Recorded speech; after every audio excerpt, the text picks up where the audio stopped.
So I took a medical leave of absence from medical school. This is a video that I did not think I was going to have to do, but I'm so glad that I am doing, and hopefully that it could help someone else that's on this journey, or just people who want to be able to take the step to say like, hey, maybe I need a break and maybe I need to start back medical school at a different point. And it's exactly what I did for myself. So before medical school, I actually worked in the corporate ladder, climbed the corporate ladder, as everyone would say, and jumped from job to job to just increase my income. And ultimately knew that it was nothing that was actually filling me or had a purpose, right? It was really just the essence of survival, to be completely transparent. And I climbed that ladder and just realized that it was just so empty feeling. So that's why I took the leap to come out here for medical school. So I attended the accelerated master's program that was offered out here in Colorado. And in that process, I went through it. I gave it my all through the master's program. So it's a whole year and a half kind of medical school curriculum condensed into like 9 months, right? Not as in depth, but it really prepares you well to tackle medical school next. So doing that process, and I went through it. I just even used my breaks to work on like side projects or things that I was interested in, like working in cardiology and all these things that really just resonate with me and pediatrics. And in that time frame, I just never took time for myself. I never took time to actually take a break or like just smell the roses or keep up with the things that make me me, right? Like the things that actually make you human, that actually got you interested in medicine in the first place.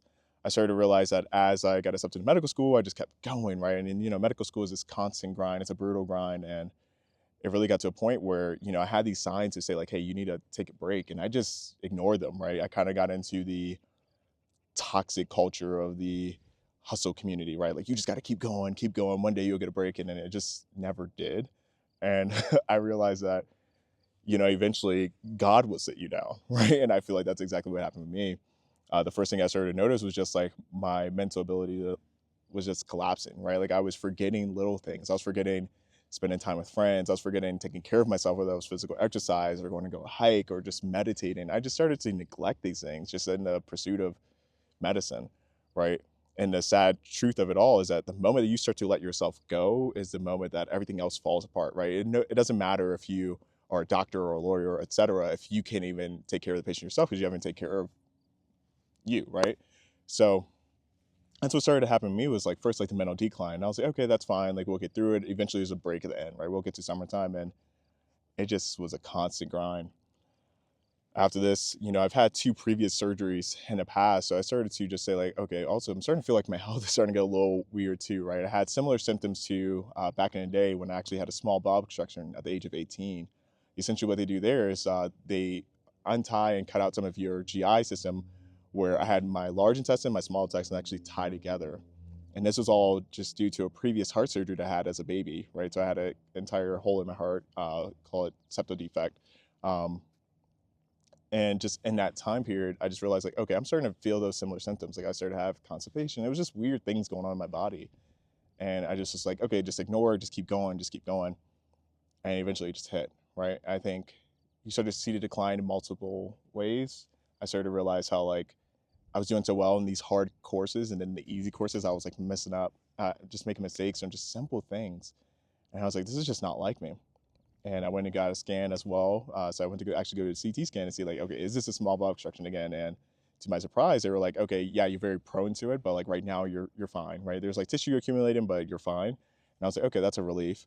But then they let me know about my liver starting to have like cysts on it, right? And right now it's benign, but that's just so weird for someone at my age to like start getting cysts on the liver, right? Whether it be benign or not, it's just something that you have to start taking notice of. And I was like, okay, this is starting to get a little weird. I'm not feeling like myself.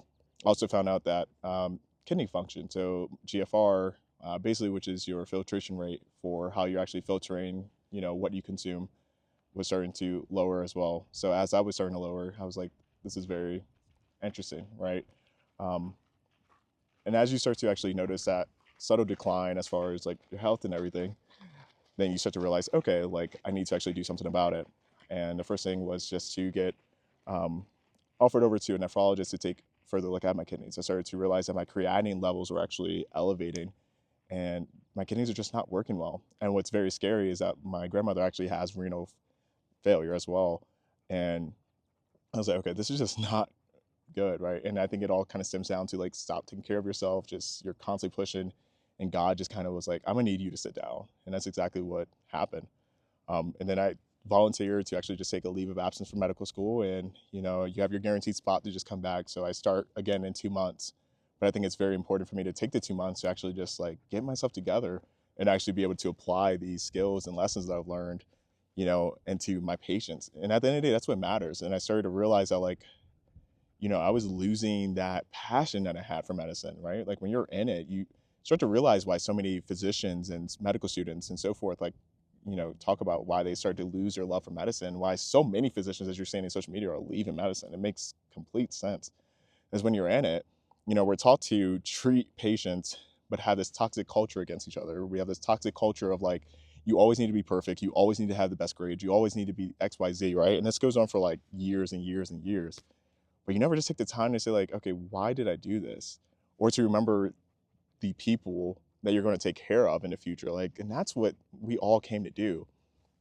One thing too that a lot of people don't talk about is that you start to realize like the crippling debt that's in medical school. So a lot of times, like you have a lot of students who I've talked to, and they don't even want to pursue medicine anymore, right? But they're so stuck in it due to the debt that is required to go to medical school, right? Like it's not really a great solution to like leave medical school and then like go pursue another career path, because you just ultimately would not be able to afford the loans that you had to take on from experience in medical school. So that's something to take note of, and definitely a video that I want to make as well, just on the real cost of medical school. I think people don't actually take that into accountability when you're going through it, because you just look at a salary that you'll find on like Google, but not actually realizing like, hey, I need to pay back this loan. What would my life look like? At what age would I be able to pay back this loan? And when will I actually be able to take care of things? You really put your life on pause for a long term in the pursuit of taking care of others, right? It's kind of that, it's that weird system that we have going on in America, and something that I want to help tackle with other physicians as well.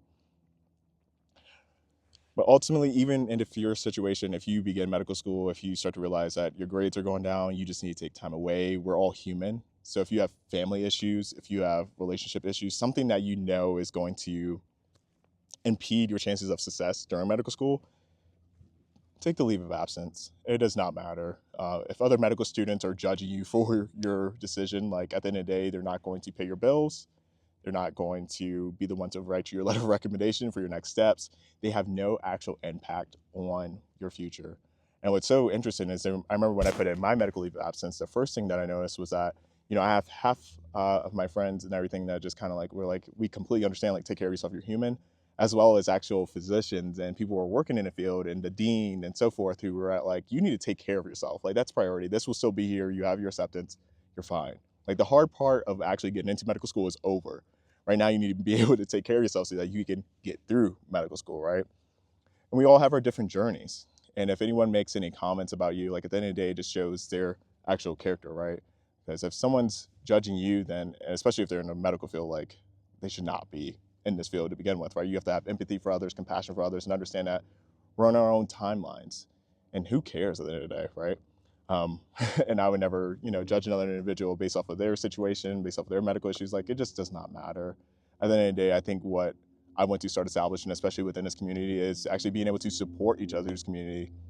I see so much toxicity and just the negativity, and I see why so many people are leaving. It's like, okay, what can I do to actually make this field better and hopefully make the world better as well, right? And I need to do my part as far as like just being there for others. At the end of the day, that's really all that matters. This thing is just so short. Life is just so short. When we go to our grave, no one cares if you got your doctorate degree, your master's degree, your bachelor's degree, if you had a million, billion, or if you only had $100 to your name at the time of your death. No one cares. The only thing that people are going to remember is, what did you do with your time? How did you learn from your failures? How did you combat that? How did you get up? How did you fight? And why? What was your why throughout all this? Did you want to take care of your family? Are you a good family person? Did you want to take care of your community? Are you impactful? That's all that matters. And 6 years from now, as I'm a physician and moved on, no one's going to care about their physician saying, hey, I needed to take time away to take care of my health and then come back. So it took me an extra year for medical school. No one cares. The only thing they're going to care about is like, okay, cool. Did you learn the material? Can you help me? I'm in a vulnerable situation. It's all that matters. I share this video just to give hope and courage for the next generation, and also those who are wanting to pursue this dream. I have so many videos that I want to put out too, to kind of help the real side of medicine, and the things that I've learned, things that I've experienced, and hopefully provide some value as well to you. So with that, much love, and I hope that you're striving to accomplish everything out of this life and just keep pushing.